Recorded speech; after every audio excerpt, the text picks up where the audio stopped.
the Boston Red Sox have done a lot of work, rebuilding this farm system, especially since Heimblum came into town.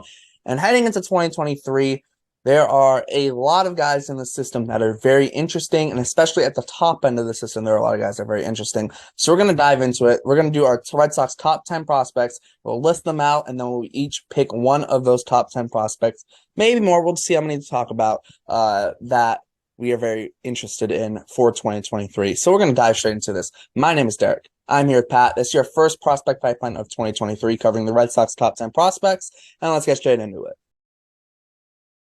So obviously there's been a lot of work done with this Red Sox farm system, and we'll just lead it off right here. Here are the Red Sox top 10 prospects. We'll dive straight into it. I will list them off from 1 to 10, so just in normal 1 to 10 order. Number 1 is Marcelo Meyer. Number 2 is Tristan Casas. Number 3 is Miguel Blaze. Number 4 is Cedon Rafaela. Number 5 is Nick York. Number 6 is Brian Mata. 7 is Mikey Romero. 8 is Luis Perales. Number 9 is Brandon Walter. And 10 is Edison Paulino. And that is my list, my Bleacher Brawls official Red Sox top 10 prospects list. So I'll hand it over to Pat. Reactions to the list. Who do you want to talk about? Let's get straight into this. I want to talk about a couple of guys that I feel like you are particularly high on, and I think I kind of just want to hear why. I'm not in like an accusatory way. I'm just curious, right? I think the first one would be Nick York at 5. That's still a little high, right, for a guy who had a rough past 2 years almost. Had a good look in Arizona Fall League, but that's also a high offensive league. And so I personally would not use that to say that, he's back in form. So I want to hear your thoughts on him at 5. Yeah, I think with York, it was more of a thing. I feel like it was definitely more of an injury-riddled season more than just struggles. I think kind of the injuries kind of breaking up some of his, being able to get back to 100% at times and then get back. And by 100%, I mean he's 100% ready to go, but in terms of like getting back into the action of the game and back up to speed and whatever. And it was kind of a little bit start and stop for him. And it wasn't a full, like, just go at it season. And we remember he had a cold start in 2020, in 2021. So in 22, had that cold start again. Then it seemed like he was starting to turn the corner, then injuries. And so I think it was more of a rough year. I did like seeing the Arizona Fall League because it was like, okay, yes, it is a high offense league, but he was tearing the cover off the ball there.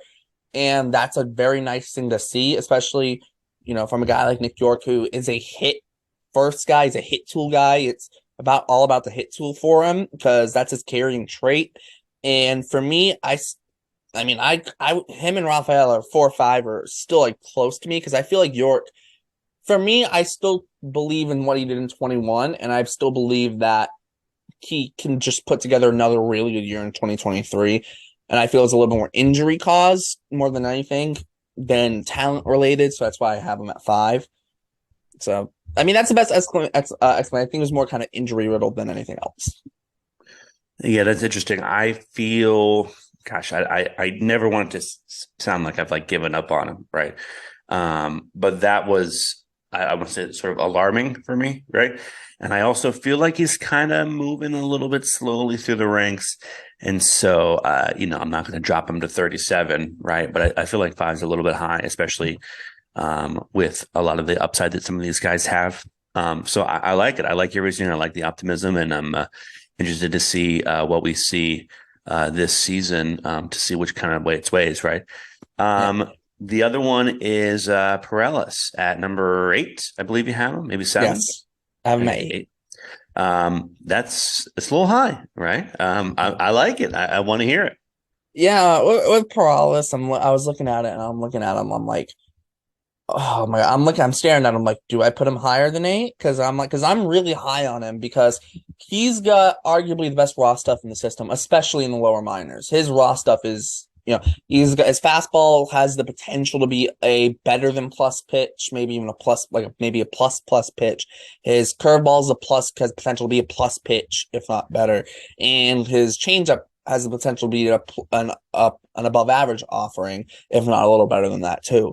Ceiling, you look at the ceiling and you're looking kind of frontline starter, maybe not a 1, depending on it may not be like that ace, but that could be serviceable as a 1, but definitely a very good 2 is probably his ceiling.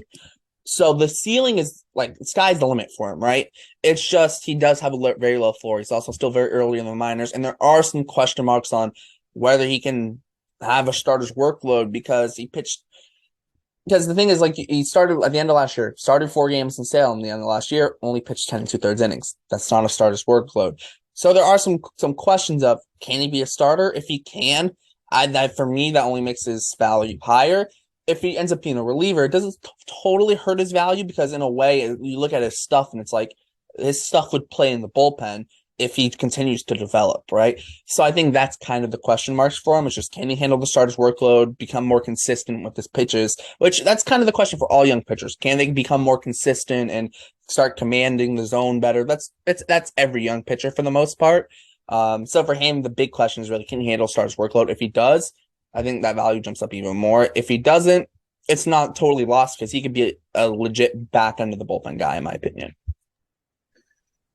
Yeah, I think one of the things that we talked recently about on our first Farm to Fenway episode, which you can find anywhere you listen to podcasts on the Bleacher Brawls feed, is one thing that the system gets knocked for is having a lot of high minors pitchers and not a bunch of the low minors. And I think Perales is sort of like, leading that charge in being some of the more exciting guys in the lower minors.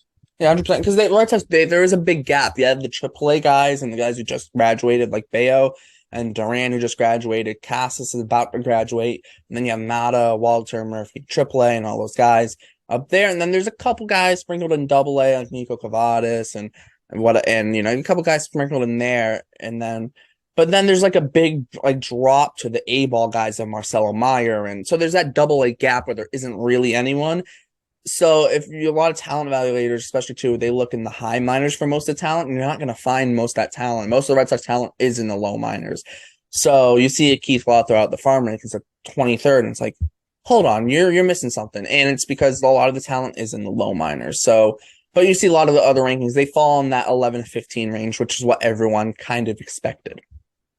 I got one more thing for you before we wrap, which is I thought it was so funny when we finished from Farm to Fenway that we never once mentioned Marcelo Meyer, never once. And now we've done this video, our first prospect pipeline of the year, and we still, aside from your one name drop just now, have not mentioned Marcelo Meyer. And this is a guy who obviously is super exciting, right? Everybody wants to be the shortstop of the future. I want your 10-second answer, okay? Will Marcelo finish the year in AAA? No. No. Okay. I'll actually explain this real quick. He played 65 games in low A before getting the call up to double A last year. He played 25 games in double A. I think it was 25. So if not, it was very close to 25. I expect him to play another 40 games, 40 or so games in high A. And if he continues to develop, then, at the same rate, then he'll go up to double A. And then 65-ish games is pretty much till the end of the year. I think he ends the year in AA and looks to start 2024 in AAA based on the development path they've taken with him so far. Now, you never know. Maybe he skyrockets, goes off, and just gets blown up even quicker. But based on what they've done so far with him, I don't see him getting to AAA unless it's a very late season call-up like they did with Casas in 21. You heard it here first, folks. That's all I got. Maybe we'll be doing a Marcelo Meyer prospect pipeline down the road. Probably keep an eye. We'll definitely probably do one later. So keep an eye on that. One thing to note for the prospect pipeline series, as we wrap this thing up here on these Red Sox Top 10 prospects, we're doing 32 of them this year, every Wednesday, 1 p.m. Next week will be on the Yankees Top 10 prospects. Then after that, starting the week after that, you'll be doing one prospect pipeline for every single MLB team. So regardless of what fan you're a team of, you will have a prospect pipeline at some point during the season. So stay tuned for that, regardless if you're a Red Sox fan or not. Stay tuned for that. We have a lot of big stuff. We're just starting our 40 videos in 40 days series. So make sure to check out all that. We're going to have our team profiles starting tomorrow. So make sure to check that out. Tomorrow we'll be starting off, I'm pretty sure, with the Washington Nationals, which Pat had the honor of doing them. I think it's them that are starting it out. So yeah. It's a great place to wrap it up. For Pat, my name is Derek. Thanks for tuning in to Bleacher. Check out all the links in the description. Like, subscribe, hit the notification bell so you know if I want to post, and we'll see you next time.